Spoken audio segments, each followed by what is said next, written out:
Welcome back. These are the five things to expect from Manchester United's game at Crystal Palace. It's a huge game for Manchester United, particularly Ruben Amorim after that disappointing result at home against Everton. This is another tricky game away from home at Crystal Palace. Now let's look at the five things to expect ahead of the game. Again, it's going to be a tricky game, and the first thing we always start off by looking at is the Manchester United team. Now, immediately, I think there has to be a few changes from the game that we saw against Everton. Obviously, no Mateus Cunha in this game. He is expected to be back for the game against West Ham on Thursday. No Sesko, he is out for the game, and I think Maguire is out as well. There are some huge boosts as well with Lisandro Martinez being back and available for this team. And Amorim said the fact that he's on the bench means that he is able to start. So, listen, I think you definitely look at Martinez as a player to put in who would massively help and upgrade this team. But going into it from a Manchester United perspective, in goal, you obviously expect Le Mans to be in there. I think it's huge for Le Mans to get an opportunity. Again, we know how good he's been so far for United. People are saying he could have done better on the goal. I think the game wouldn't have changed anyway. They deserve to win. Going into the back three now, there has to be some changes. I think I wouldn't drop. I think I'd more just bring in Mazraoui because he suits the system better than Yoro as of now. And I think Yoro is not like I just go with Yoro in a um. Sorry, I'd go for Mazraoui in a game like this. I think Mazraoui for me has looked very, very good. And if he is to have a position in this Manchester United team, it would be at right centre back rather than right wing back. Now, the other two centre backs would be De Ligt and Shaw. Now, Shaw could be someone for me who's very frustrating against Everton. But I believe he will start. Again, there's options to put Martinez in there, moving Shaw to left wing back, dropping Dorgu or Dalot. But I think that's what Ruben Amorim will go for. In terms of wing backs, I think it will be Dalot and Ahmad. I think Ahmad is the one that you want to see start there. I think he has to start in that right wing back position. I think you need wingers there. If you go play with fullbacks, you're too defensive. Yes, Palace have two very good wing backs and they match the system of United, but I think going for Ahmad is the best decision in this. I just don't think you get enough, and most of the time we are playing as a flat back five when we do have fullbacks there. If you look at how Palace play, they play with three very wide centre backs. Obviously, one in the middle, two very wide centre backs, and two dynamic, fast wing backs. And I just think the wing backs are very, very key. I think we need to see a lot more from the wing backs at Manchester United. So I would go with Ahmad there. That's his best position for me, and I think he would continue to play there. Left wing back again, Dalot. You don't want to see Dalot there, but I think he will be the person who does start at wing back.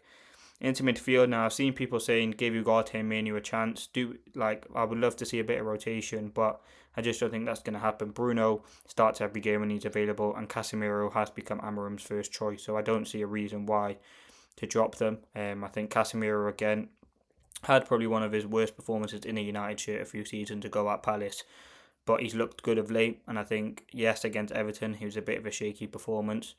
But I think, and I do expect Casemiro to start. Again, it's a very, very difficult midfield from Palace. They have some good players. Kamada, Wharton. I think Will Hughes went off with the injury, but they still got players who can cause problems. So it's definitely something to look for there.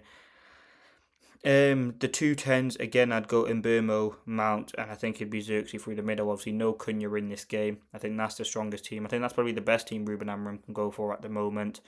Again, you could maybe put Manu next to Casemiro, play him out as the false nine, bring Bruno into the 10. You very well could see that happen, but that's the team I think Amorim would go with.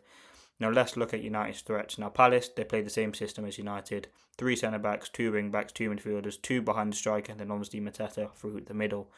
So it's going to be system versus system, and Amorim's talked about how he's watched a lot of Glasner and a lot of other managers, and he knows exactly how they're going to play. So you'd probably expect Ruben Amorim to kind of go into this game with a game plan, as he always does in every game. But he said they've been working on it in training during the week. And what do I expect from Palace? Narrow energy. Again, they had a narrow defeat away at Strasbourg, which again was difficult for them to take. But they had a good performance, and they should have scored quite a few goals in that game. But I think the team is they're a very, very good team that can score goals. You look at their points, very, very good.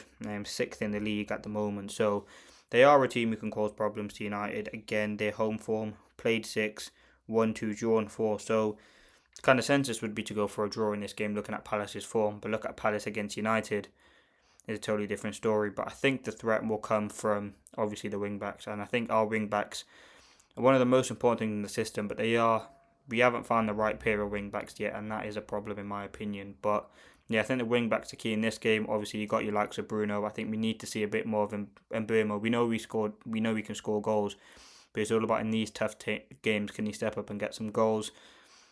Now, the second thing, Palace's threat. Now, Palace are very, very good. They've conceded 0.8 goals on average this season, which is obviously below 1, and it's the second best in the Premier League, only behind Arsenal.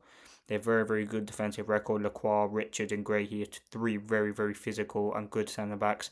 They've got Munoz, who has very good attacking output, and Tyrick Mitchell. But if I had to pick out a threat for them, it's obviously Wharton in midfield. He can make some very, very good passes and can find tight spaces, and he's just a ridiculous player. And then you've obviously got Mateta. I think individual battles are key in a game like this. The likes of Mateta versus De Ligt, Ahmad against Mitchell, Dalot against Munoz if Dalot plays. The midfield battle's key, and obviously the attacking battle. Xerxes, if he does start, is a big game for him to see what he can do. So yeah, we'll have to wait and see what happens, but I think ultimately it's going to be a very tricky game. Palace again have got some good players and can score goals. They have some very high XG. Mateta again, he seems to find a bit of form. Munoz is very, very good. In terms of goals conceded, as I said, they're very good defensively. Yeah, and I think Palace are a very, very top team. Now, if I had to give you my prediction, which I give you at the end, but moving on to the fourth thing to expect. Now, the fourth thing I do expect from Manchester United in this game would be a tough game, and I know that's kind of states the obvious, but I think a tough game is expected. Palace, if you look at their kind of recent result against United, last time in the Premier League they beat us at Old Trafford 2-0. That was the time Martinez got the horrific injury. Before that was a 0-0 draw, which is a game we should have won, and before that they beat us 4-0 at their place. So Selhurst Park is a tricky place to go for a lot of clubs. I mean, Liverpool have lost there. So yeah, I think it is going to be tricky, but you do expect a tough game. I think it's going to be a physical battle. It's going to be intriguing to see how kind of both systems play out and how that affects the game, but I still do think it's going to be very tricky.